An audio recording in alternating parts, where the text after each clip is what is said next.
महावीर स्वामी का अद्भुत क्षमादान। एक समय की बात है, महावीर स्वामी एक छायादार वृक्ष के नीचे ध्यान साधना में लीन थे। उपवन में तरह तरह के फलों के वृक्ष थे। जिस वृक्ष के नीचे स्वामी जी बैठे थे, उसके पास ही आम का एक वृक्ष था, जिस पर हरे पीले फल लगे हुए थे। अचानक कुछ बच्चों ने उपवन में प्रवेश किया। उनकी झोलियों में पत्थर थे और दृष्टि आम के पेड़ पर लटक रहे पके हुए फलों पर जमी थी। पेड़ के पास पहुंचकर बच्चे एक सीमित दूरी पर ठहर गए और झोली से पत्थर निकालकर पके आम पर निशाना साधने लगे। अधिकतर पत्थर आम पर तो नहीं लगे, बल्कि इधर उधर जा पड़े। किसी बच्चे का पत्थर एक पके आम पर जा लगा। तत्क्षण आम टूटकर नीचे आ गिरा।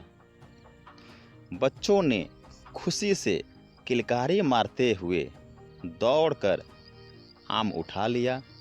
उसकी आंखें अपने विजय और प्रसन्नता से चमकने लगी। मेहनत का फल मीठा होता है। बच्चे को भी उसकी मेहनत का मीठा फल मिल गया था। फल एक बच्चे को मिला। खुश होकर सब शोर मचाने लगे। बच्चों के शोर शराबे से स्वामी जी का ध्यान भंग हो गया। स्नेहपूर्ण दृष्टि से वे बच्चों के जोश, उत्साह और नटखटपन को देखने में लगे। ये बालक कितने मासूम और खुश हैं। बच्चे यूं भी खुश रहते हैं। आम पाकर इनकी खुशी कितनी बढ़ गई है। स्वामी जी सोच ही रहे थे कि सनसनाता हुआ एक पत्थर उनके माथे पर आ लगा। स्वामी जी के कंठ से दर्द भरी आह निकली। माथे से खून बहने लगा। बच्चे डर गए। उत्साह ठंडा हो गया और उनके चेहरे भय से पीले पड़ गए। आम तोड़ने की धुन में वे स्वामी जी को देख ही नहीं पाए थे। तभी उपवन का माली वहां आ गया। बच्चों के हाथों में पत्थर और स्वामी जी के माथे से बहता खून देखकर वह सारा माजरा समझ गया।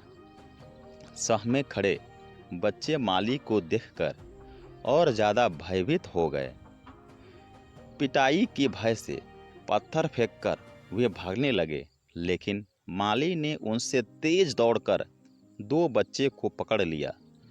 वह उन्हें लेकर स्वामी जी के पास पहुंचा और बोला, स्वामी जी, ये बड़े उत्पाती हैं, इन्हें कठोर दंड दीजिए। नहीं बेटे, सहज सरल मुस्कान होठों पर सजाकर स्वामी जी बोले, इन्हें छोड़ दो। बच्चे उत्पात करते ही हैं। यह आप क्या कह रहे हैं स्वामी जी? माली हैरानी से बोला, इन्होंने आपको चोट पहुंचाई है और आप इन्हें छोड़ने के लिए कह रहे हैं? नहीं नहीं स्वामी जी, इन्हें दंड दीजिए। यह बहुत ही शैतान बच्चे हैं, किसी को कुछ समझते ही नहीं। रोजाना बाग में चुपके से आते हैं और आम तोड़कर भाग जाते हैं। आज तो इन्होंने आपको ही घायल कर दिया। दंड आप तय कीजिए, दंडित इन्हें मैं करूँगा। बच्चों को दंड सुनाने के बजाय स्वामी जी की आंखों से आंसू टपकने लगे। स्वामी जी को रोता देखकर दोनों बच्चे भी रो पड़े और स्वामी जी के चरणों में बैठकर बोले, स्वामी जी, हम दोषी हैं। हमने आपको चोट पहुंचाई है, इसलिए हमें सज़ा अवश्य मिलनी चाहिए। कृपया हमें दंड दें ताकि आगे से हम ऐसे भूल न करें। स्वामी जी मुस्कुरा कर बोले, मेरे बच्चों, मैं इस बात पर नहीं रो रहा हूँ कि धोखे से पत्थर मुझे लग गया। मैं मेरे माथे से खून बह निकला। तो फिर आप क्यों रो रहे हैं स्वामी जी? बच्चों ने बड़ी ही मासूमियत से पूछा। स्वामी जी बोले, मेरे प्यारे बच्चों, तुमने पेड़ पर पत्थर मारे तो उसने तुम्हें बदले में मीठा आम खाने को दिया, किंतु मैं कितना अभागा हूँ कि तुमने मुझे पत्थर मारा और मैं तुम्हें कुछ नहीं दे सका। मेरे पास ऐसा कुछ नहीं है कि मैं तुम्हें दे सकूं। बच्चों, इसी दुख से मैं रो रहा हूँ, मुझे माफ़ कर दो। स्वामी जी की बातें सुनकर भयभीत बच्चे शर्मिंदा हो गए और स्वामी जी के पैर पकड़कर सिसक सिसक कर रोने लगे।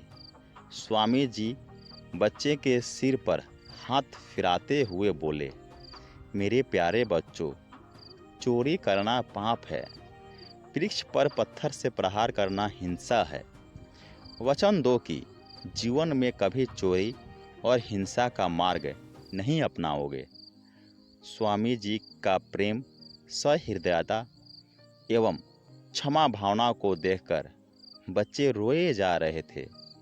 उन्होंने स्वामी जी के चरणों को छूकर कहा, हम वचन देते हैं आज के बाद कभी भी चोरी और हिंसा का मार्ग नहीं अपनाएंगे।